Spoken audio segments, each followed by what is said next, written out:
Okay, grief.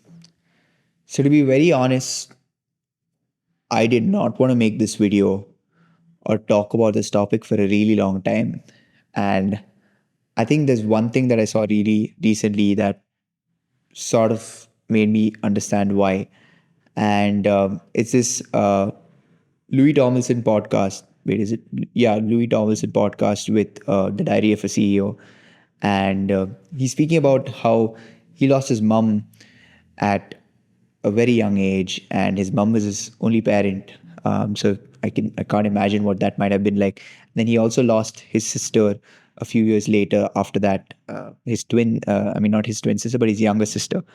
And again, I can't imagine what that would have been like. But he basically speaks about how he didn't want to show that to people or to sort of speak about it to people because he didn't want that part of his life to define him. And I feel that's very true for me. I've been very, self aware of everything that I'm doing because I don't want to portray this whole victim's mentality type mentality or expect sympathy out of people. I don't want to be treated differently. Um, that's basically why I did not want to create this video. Like, the slightest possibility of people giving me sympathy from this video is the last thing that I want from my videos. So that's why it's been really hard to create this video.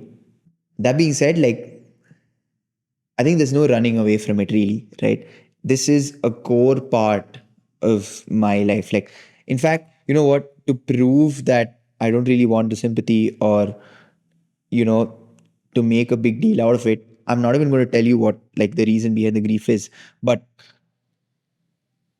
what I am going to tell you is how I'm going through it, what helps, what does not help, and all of that. So, running away from it does not help, is one thing that I've realized, right? Like, I was watching this Andrew Huberman podcast, and he's basically speaking about grief and how the loss of a person, like what happens from a like brain point of view. So basically, you have like all these brain. I'm not going to go into the technical names of things, but your brain has all these connection points where a thing or a relationship or a person is there in all of those connection points, and when that disappears, it's like those connection points are still there but they don't have anywhere to go.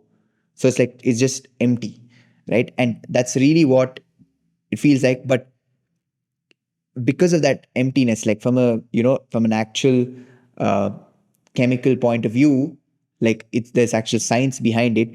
There's no running away from that emptiness. Like, you can't just say that, okay, I'm not going to feel grief and like I'm just going to be a jolly person. That's not like like you can't, unless you probably didn't have those points where that person existed in your brain. You can't. So that's why I'm really creating this video, because at the end of the day, my channel is about getting help to people that are building their business out of Bangalore. And this is part of life, right? Like, a lot of my videos are not really focused on business, even it's focusing on life and then business. And I know I want to get into more of business content. For some reason, I don't feel like I'm capable enough of that, but that's a whole different topic. But this is part of life. Grieving is part of life. So let's get into this video.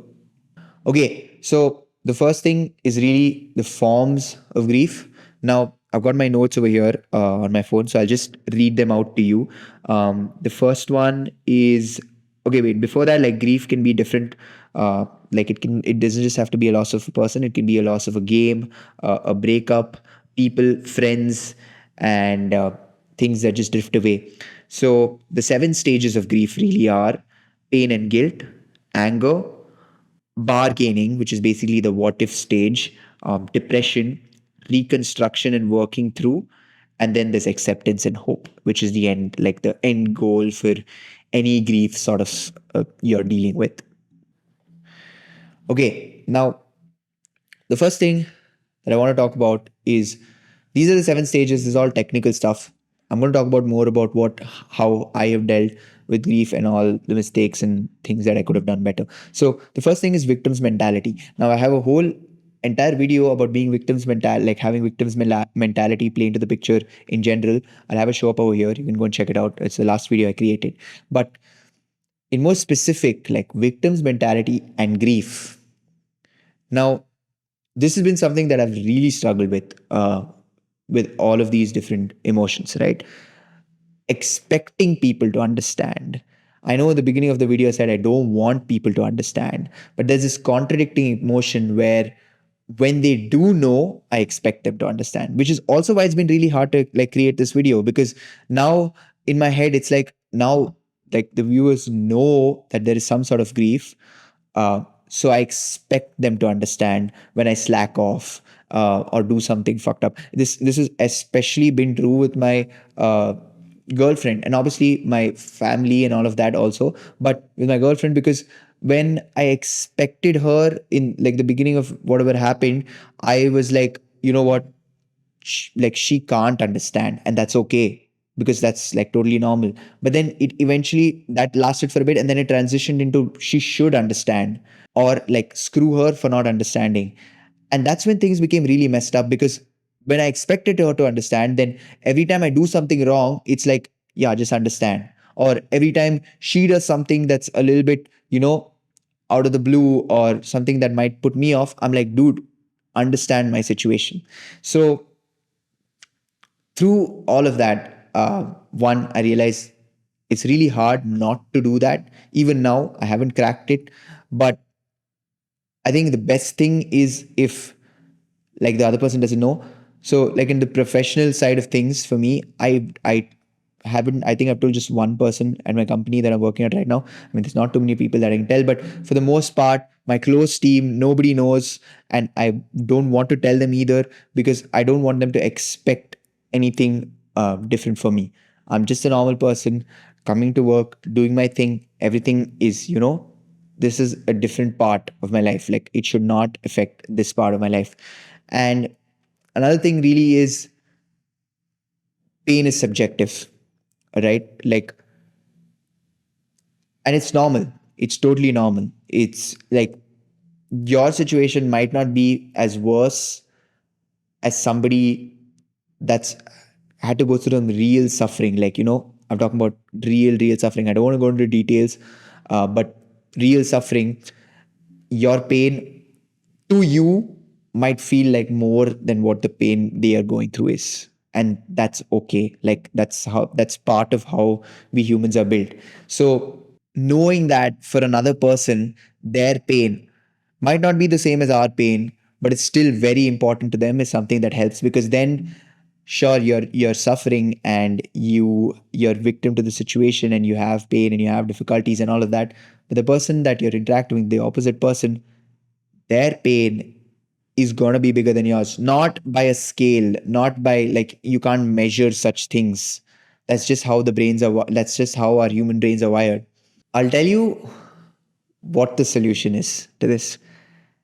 It's real simple, and I'm not going to give it too much build up, but it's time. I realized this, one, by just going through the process of grief, and two, by speaking to people that have had similar experiences. The first thing I did in the situation that I was I called somebody that I knew that has been in the exact same situation as I was in, and with a lot of similarities, even maybe a few differences, but for the most part, a lot of similarities. And I was like, how did you deal with it? What did you do? What happens when this happens? And for the most part, the answer was time.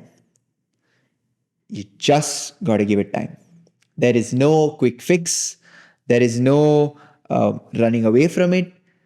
It comes in waves. There is no, I'll do this to keep myself busy. You can't escape it. Like time is just the only solution. And in fact, with some grief, the void that's left behind, which is another thing that this person said, I'm really grateful for them, but the void that has been left behind, it really never goes away. So then, in that case, even time can't heal such wounds. That's the sad part about life, I guess. But in a way, I think if you really try to look at things deeper, it can also be beautiful because there is beauty in suffering, right? There is beauty in pain. There is beauty in this emptiness that they talk about because it just makes you value things a lot more, right? Like I appreciate things a lot more around me, be it people, be it things, be it material things. I mean, okay, I'll speak about material things in the later part of this video, but for the most part, I appreciate a lot of things.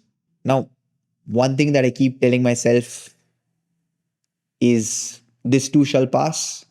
It's something that I've said in the past also when I've had to deal with grief. This too shall pass. Uh, it works. It settles me down for the minute because in that moment, I just know like it's my way of reassuring myself that this too shall pass. Like as bad as it can get, it'll pass. Time heals everything. Just give it a minute. It'll heal. It'll be all right. Channeling that energy is also something that can help. Anger was an emotion that was very strong for me in the beginning. And I realized that, okay, is there some way we can channel this? Is there something that we can sort of put this energy into? Because energy is, I mean, all sorts of emotions are some form of energy. And extremities of energy, I mean, emotions is obviously extremity of energy. Can I channel this energy in a certain place? It sort of helps you dial out of the situation. Again, like I said in the beginning of the video, there's no escaping it, but it helps you dial out of the whole situation.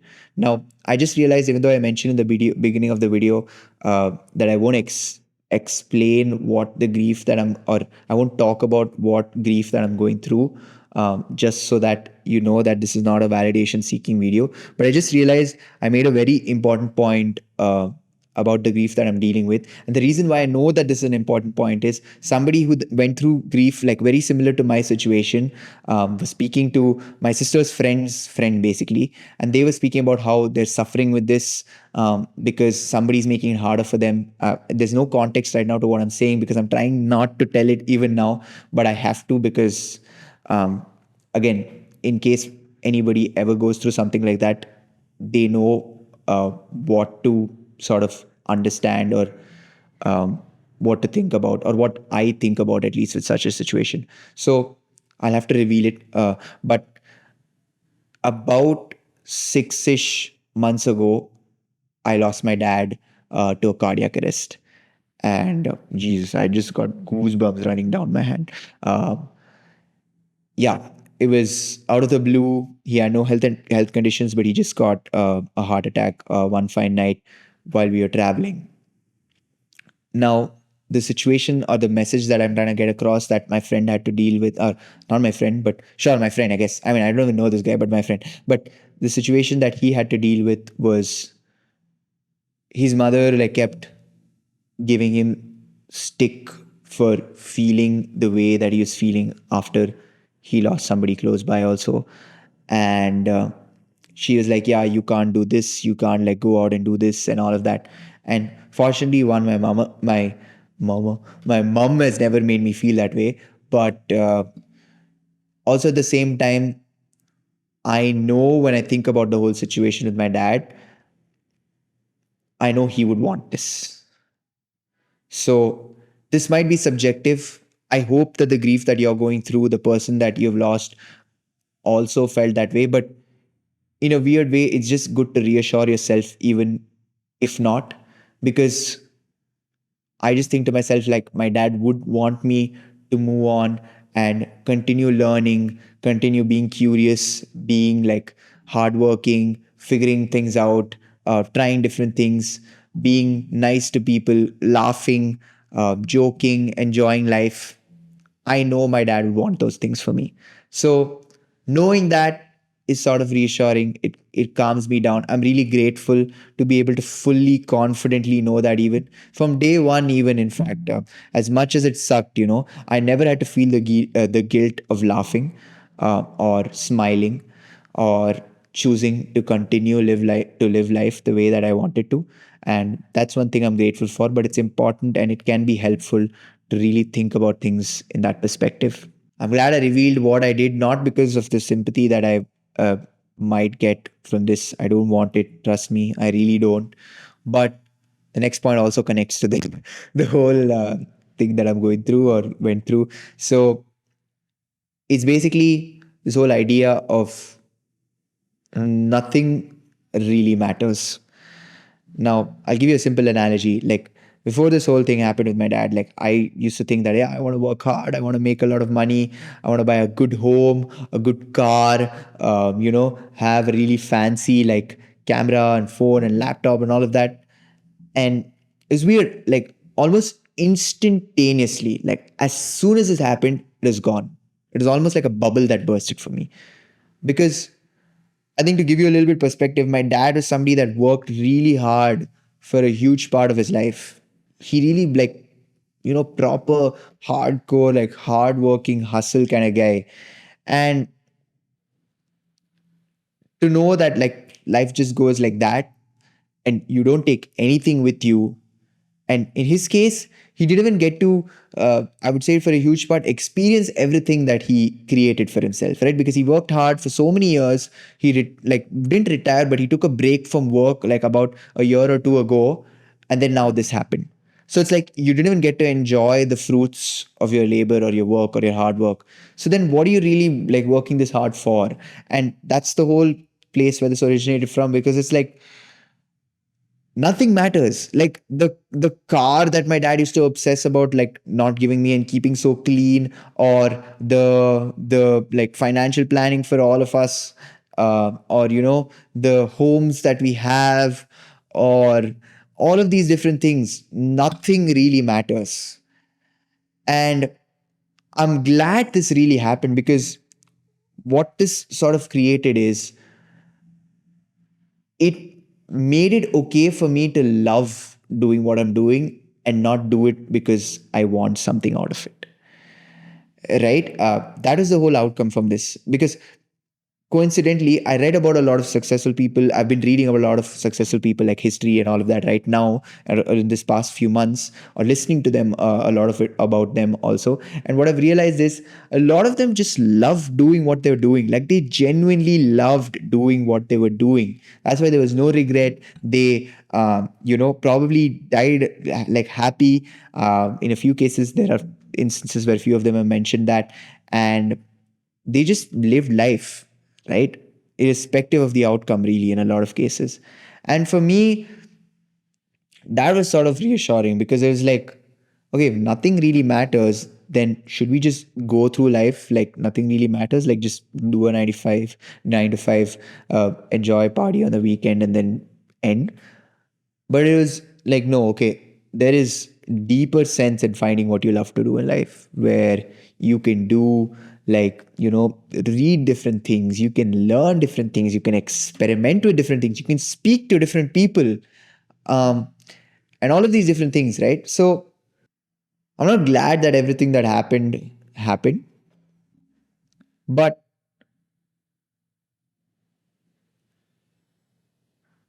I'm glad about here and now. I'm glad I'm able to see things this way, and it sort of opened this new dimension of thinking for me. I keep thinking about it like, for me, as long as I have my dad's car for the rest of my life, I'll be good. I don't really want a Lamborghini or Ferrari. Sure, I might want to drive it just to see what it's like. I mean, is it really worth all the hype? But for the most part, my Baleno over here that gets me from point A to point B is more than enough for me. Uh, if my family's taken care of and protected and have everything that they need, that's more than enough for me. If, very important, if I am doing what I enjoy doing, and I'm learning, and it's things that I'm curious about with people that I enjoy being around, and things that actually satisfy my soul, then I think that's enough for me. Um, so yeah, guys, that's this whole video about grief. I've tried not to make it dramatic as at all, as much as possible. Um, Again, it's just part of life, and if anybody that's watching this is going through it, just give it time. I am still in that phase where I have to remind myself to give it time. So uh, it's okay. It's part of life. It's like yin and yang, like like the circle of life. Everything has to keep flowing. Everything has to keep going. Um, the point I was making in the beginning, like I appreciate things more. Like, there are so many situations now where when I'm saying good night, like for example, to my sister or my mother, or if I fight with somebody, I'm like, I don't want to go to sleep with that because there is a possibility of losing life, like like losing that person. And it's very real now, like, because you know how delicate life is. So just being appreciative of all those different things is really nice. I think it's a lot of positives out of any situation, and with time, it'll all just eventually work out. So that's about it for this video, guys. Again, my videos are really long because this is the type of content I like to consume, and I hope people that watch these videos also like to consume this type of content. If you made it this far in this video, then hats off to you. I think you're really helping your brain, you're helping yourself focus, and you're going against the tide of doing what everybody's doing, which is doom scrolling and short form content and all of that. I usually consume this sort of content while I'm moving around or doing work or riding to work for the most part. So feel free to do it that way. But if you did gain some value from this video, like it, share it to anybody that could use it. I know at some point all of us might. So keep it saved even maybe, but please, please, please do share it to somebody that could use it. That's about it for this video, guys. I hope you enjoyed it, and until next time, bye.